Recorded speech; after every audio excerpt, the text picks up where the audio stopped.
A rifle with military origins has become one of the country's most divisive consumer products. This is the AR-15, a masterpiece of engineering. Lightweight, customizable, and incredibly precise, and it's no wonder it's called America's rifle. It's not just a gun, it's a symbol of innovation and versatility, but beyond its technology brilliance lies a deeper story. Some see it as the pinnacle of firearm innovation, while others see it as a symbol of controversy. Praised by enthusiasts, scrutinized by lawmakers, and feared by many.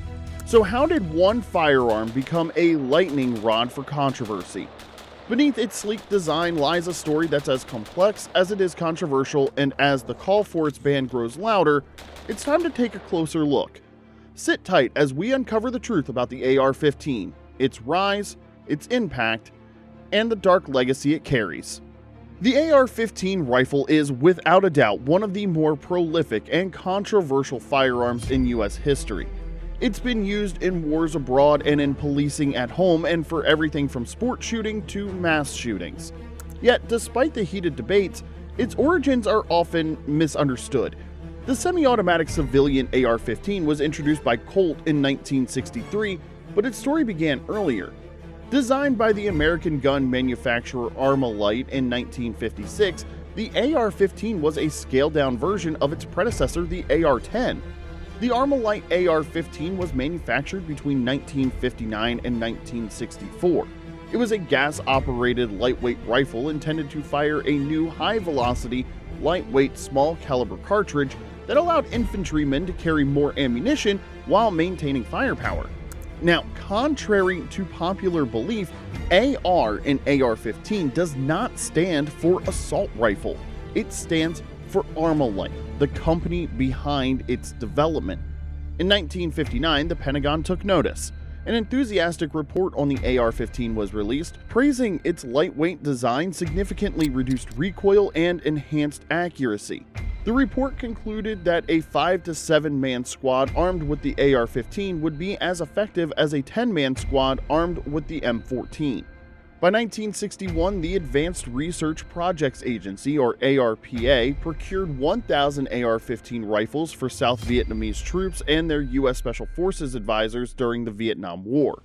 With its compact design, lighter weight, and ease of use, the ARPA deemed the AR-15 ideal for inexperienced Vietnamese soldiers averaging about 5 feet tall and weighing around 90 pounds. Its simplicity also reduced training time for maintenance by half. Reports from DARPA and the CIA extolled the AR-15's phenomenal lethality. In chilling detail, they recounted its ability to create devastating injuries. Single shots exploded enemy heads, and arm hits resulted in complete dismemberment. All confirmed casualties inflicted by the AR-15 were fatal, including extremity hits. In 1963, the U.S. Army adopted the AR-15, which evolved into the M16, becoming the U.S. military's dominant assault rifle. However, those military versions were capable of fully automatic fire and included additional modifications. Today's mass-produced civilian AR-15s are semi-automatic rifles and inherently less lethal. After the Vietnam War ended, Colt began marketing semi-automatic versions of the AR-15 to U.S. gun enthusiasts and police forces. However, many gun owners initially remained wary of the weapon. Colt's patent for the AR-15 expired in 1977, enabling other firearms manufacturers like Remington, Smith & Wesson, and Ruger to produce their own versions. Colt still holds the trademark to the term AR-15, but these rifles are widely referred to under the same name, regardless of the manufacturer. The AR-15 platform rifles have become highly popular among gun enthusiasts for a variety of reasons. Weighing only 6.5 pounds or 3 kilograms for our non-US watchers, the rifle is lightweight and easy to handle. Its customizability is another major draw. There are over 1 million possible configurations with different parts, accessories, and even colors. This adaptability has earned the AR-15 comparisons to a Barbie doll for men, allowing users to dress the rifle in various ways. The firearm's ergonomic design further enhances its appeal. Its distinctive carrying handle and rear sight assembly atop the receiver serve both functional and protective purposes. The rifle has a sight radius of 500 millimeters or 19.75 inches for us in the US and uses adjustable rear and front sights for windage and elevation. These features make the AR-15 versatile and user-friendly, cementing its status as America's modern sporting rifle. Yet, beneath all the praise and fascination lies another story.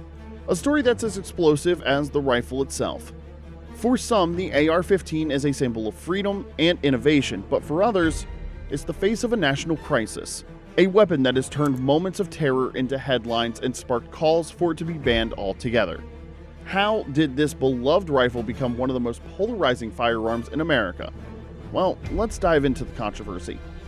From its origins as a lightweight rifle designed for military efficiency to its status as a versatile and customizable sporting firearm, the AR-15 has cemented itself as an icon of modern firearms.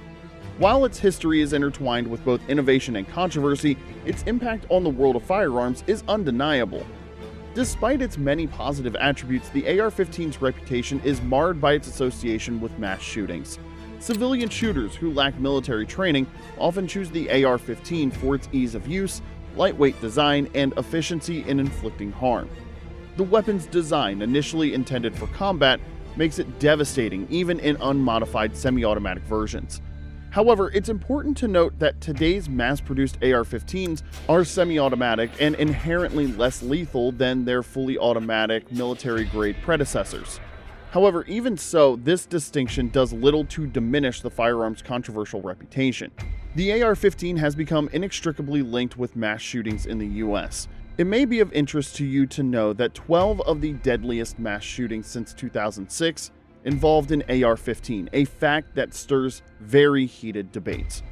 A 2020 study by professors at the University of Alabama and Worcester State University found that semi-automatic rifles are being increasingly used in mass shootings. From 1966 to 2009, about one-third of mass shooters used a semi-automatic rifle, the study revealed. Over the next decade, the proportion rose to 56%. Perpetrators with semi-automatic rifles killed more people on average than those using other firearms. Gunmen and at least one gunwoman have used AR-15 style weapons in most of the deadliest shootings in this decade. A chilling example is the 2017 Las Vegas shooting, where the gunman used a bump stock to make his semi-automatic rifles fire more rapidly. Within 11 minutes, 58 people were killed and 800 others injured, police reported. This event led the Bureau of Alcohol, Tobacco, Firearms, and Explosives to amend regulations and prohibit bump stocks. A partial list of mass shootings involving the AR-15 style weapons includes the Sutherland Springs, Texas church shooting that claimed 26 lives, the Pulse nightclub shooting in Orlando, Florida that left 49 dead in 2016, the San Bernardino, California shooting that killed 14 people in 2015, the shooting at Sandy Hook Elementary School in Connecticut that took 27 lives in 2012, the Jacksonville, Florida shooting in August of 2023, and the Central Visual and Performing Arts High School mass shooting in St. Louis, Missouri in October of 2022. Although AR-15s often dominate headlines after mass shootings, they account for only a fraction of the total gun-related deaths in the U.S. annually. Suicide has unfortunately remained the leading cause, comprising over half of the 45,222 firearm-related deaths in 2020, while homicides made up 43%, according to the Pew Research Center. In 2020, a devastating number of lives were lost to gun violence, 13,650 to be exact. According to FBI data, nearly 60% of these homicides involved handguns, while rifles and shotguns were used far less frequently. Alarmingly, over a third of these cases lack clear details about the type of firearm used. While public attention often focuses on weapons like the AR-15, the reality is that gun violence is a far-reaching crisis, shaped by a wide range of firearms available to the public and other complex factors. It raises the question: are AR-15 style semi-automatic weapons simply civilian adaptations of military guns, and even if they are, what's the difference? Gun control advocates argue that the difference is minimal, claiming the AR-15, like its military counterpart, is designed to kill people quickly and in large numbers, hence the term assault-style rifle. They say it has no valid recreational use and civilians should not be allowed to own them. On the other hand, the gun industry, gun owners, and their supporters argue that AR-15s are used for hunting, target practice, and shooting competitions and should remain legal.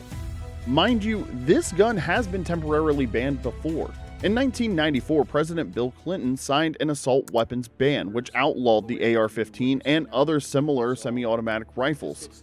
Mass shootings were down in the decade that followed compared to the decade before, from 1984 to 1994, and the one after, from 2004 to 2014, but they did not end entirely. After the ban expired in 2004, gun makers quickly reintroduced these rifles and sales surged. One of the things that we have seen in recent years after the assault weapons ban ended in 2004 was this really massive explosion of these boutique kind of rifle companies that are producing these very high-end rifles that are very customizable. More recently, the attempt to assassinate President Donald Trump at the presidential rally in 2024 marks another grim milestone for one of the country's most popular styles of rifle. The shooter, identified by the FBI as 20-year-old Pennsylvania resident Thomas Matthew Crooks, used an AR-style .556 rifle during the shooting. That places the rifle in the same family as the AR-15 and its many offshoots, one of which was used in the shooting at Sandy Hook Elementary School in Newtown, Connecticut in 2012. Federal lawmakers passed enhanced background checks for anyone under 21 who tries to buy a gun in 2022 after the deadly shooting in Uvalde that left 22 dead, including the shooter. But a federal assault weapons ban remains a white whale for gun control advocates. For now, the debate continues over what good banning this gun would do. As we've explored, the AR-15 is more than just a gun. It's a symbol of engineering brilliance and adaptability, earning its place as one of the most iconic firearms in history. But it's also a weapon steeped in controversy, linked to some of the darkest chapters of American tragedy. From its origins in military innovation to its use in mass shootings, this rifle embodies both the innovation and complexity of firearm culture in the United States. It's easy to see why enthusiasts celebrated the AR-15. Its lightweight design, precision, and near-limitless customizability make it incredibly appealing. It's a sporting tool, a collector's item, and for many, a point of pride. Yet the very features that make it so versatile also make it devastating when misused, and its role in mass shootings continues to divide opinions nationwide. While the AR-15 accounts for only a small fraction of gun-related deaths in the US, its association with these events casts a long shadow over its legacy. It's a weapon that highlights the broader debates around firearms. It's about personal freedom, public safety, and the regulations that seek to balance the two. So what do we make of the AR-15? Should it be celebrated for its innovations or scrutinized for its misuses? Does its existence represent progress, or does it reveal the flaws in our systems? Perhaps the answers to these questions depend on where you stand. What's certain is that this gun isn't just a piece of machinery. It's a symbol, a debate, and a story that is far from over. Thank you for joining us on this deep dive into the history, the impact, and the controversy surrounding the AR-15. If you found this insightful, don't forget to like, comment, and subscribe for more thought-provoking content. And what do you think about the AR-15 and its role in America's firearm culture? Share your comment below. Let's keep the conversation going. Until next time, stay informed, stay thoughtful, and most importantly, stay safe.